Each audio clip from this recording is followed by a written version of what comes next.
les jus, ça marche toujours avec tout le monde, parce qu'on est dans une société qui cuit énormément, donc détruit les vitamines, pasteurise, et aussi, dans une certaine mesure, traite les fruits et les légumes. On est dans une agriculture chimique, majoritairement. Il y a quand même des gens qui font du bio, mais majoritairement l'alimentation est chimique, plus ou moins. Ça passe par nous. Donc ça a aussi des interactions éventuellement avec les médicaments quand on en prend. Ça. Une bonne alimentation,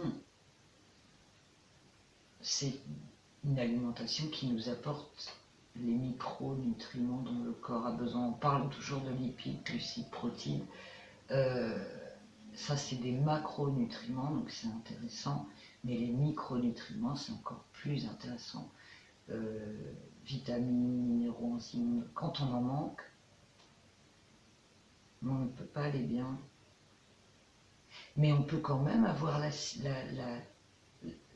l'assiette pleine 3 ou 4 fois par jour, avec des aliments variés, et se dire ça va aller, puisque je mange. Mais si on mange des produits issus des filières industrielles, qui sont systématiquement stérilisés, pasteurisés, traités, pour éviter les développements de bactéries pour la consommation, on ne mange plus de vivant. On ne mange plus rien de vivant. Et quand on aurait la possibilité de le faire, on cuit. Donc on tue. Et en faisant ça, eh ben, on passe à côté de la micronutrition. Donc en remettant du cru, on en gagne et on gagne en énergie. Alors bien souvent, pourquoi des jus? Parce que les gens qui ont un mauvais état de santé général ont un mauvais système digestif, et les fibres, ils ne les supportent pas. Ça leur donne des maux de ventre, ça les ballonne, enfin bref. Donc on enlève les fibres, on garde juste les micronutriments, et là ça les revivifie directement. Ça ramène de l'énergie. Les fruits, les légumes, les fruits, par exemple, poussent au soleil. C'est l'énergie solaire qu'on ingurgite à travers un fruit. Si c'est consommé frais, pas cuit. Donc c'est pas rien. Parce que sur la planète, tout vit grâce à l'énergie du soleil quand même. La photosynthèse, les plantes, les planctons dans la mer, et tout ça, c'est l'énergie du soleil. Et nous, on n'est pas en dehors de ça. On est aussi animaux et complètement liés à ça.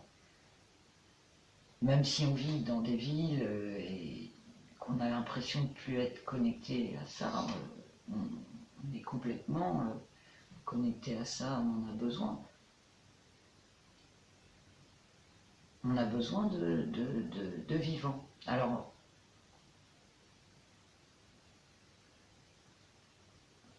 quand je dis vivant, je ne mets pas à l'écart les produits animaux. Parce que parfois, c'est bon d'en consommer. Par contre, il faut faire attention à ce qui vienne de filières naturelles. Parce qu'aujourd'hui, dans les élevages industriels, il y a souvent des antibiotiques mis systématiquement dans les rations des animaux parce qu'ils sont trop concentrés. Donc, des vaccins aussi. On vaccine les animaux. Donc c'est bien de manger des produits animaux, mais c'est mieux s'ils ont grandi dans un pâturage, dans un petit élevage. Et voilà, c'est le point sur lequel il faut être précis. Si on sent qu'on a besoin de produits animaux, il faut aller sur des produits animaux de qualité. Donc bien manger, c'est nourrir ses cellules. C'est pas remplir son estomac. On est dans une société aujourd'hui qui ne meurt pas de faim. On n'est pas des pays sous-alimentés, mais il n'y a jamais eu autant d'obésité. En fait, il y a des gens aujourd'hui qui meurent de faim dans des corps obèses. C'est ça les maladies du siècle. Tous ces gens obèses qui mangent, mais qui ne sont pas nourris. Donc ils enflent, mais ils ne sont toujours pas nourris.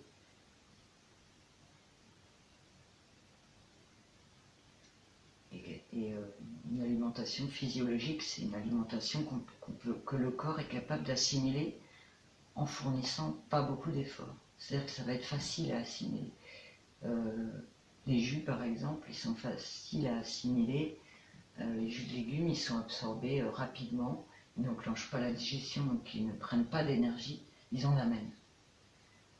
Mais si on prend des aliments complexes, un repas avec plein d'ingrédients différents, du pain, du gras, des légumes cuits, de la viande, beaucoup d'éléments, plus il y a d'éléments différents, plus l'énergie mise en route pour digérer ça va être conséquente, donc plus on va puiser dans les stocks pour digérer. Donc en fait, sur un repas pléthorique, une grande partie de ce qu'on va récupérer comme énergie va servir à digérer cette énergie. C'est pas optimisé, quoi.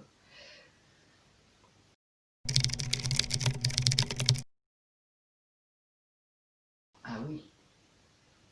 Aujourd'hui, on sait que... Enfin, on le sait, c'est pas un secret, il y a plein de gens qui en parlent, mais le microbiote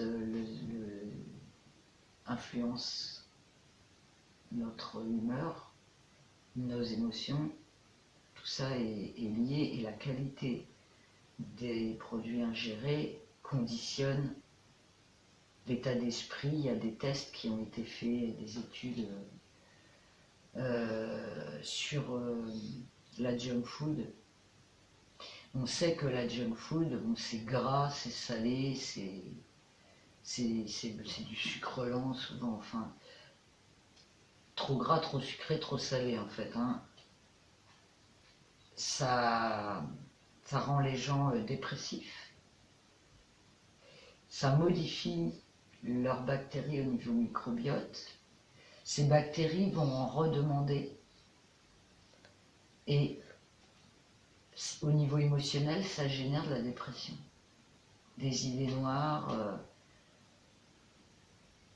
ça tire vers le bas en fait. Mais plus les personnes sont fatiguées et descendent, plus elles veulent ce type d'aliment.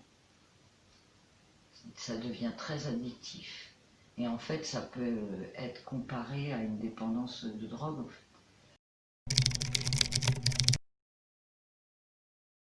Enfin, aujourd'hui, il y a beaucoup de gens qui en parlent. Donc ça commence à devenir mainstream, mais non.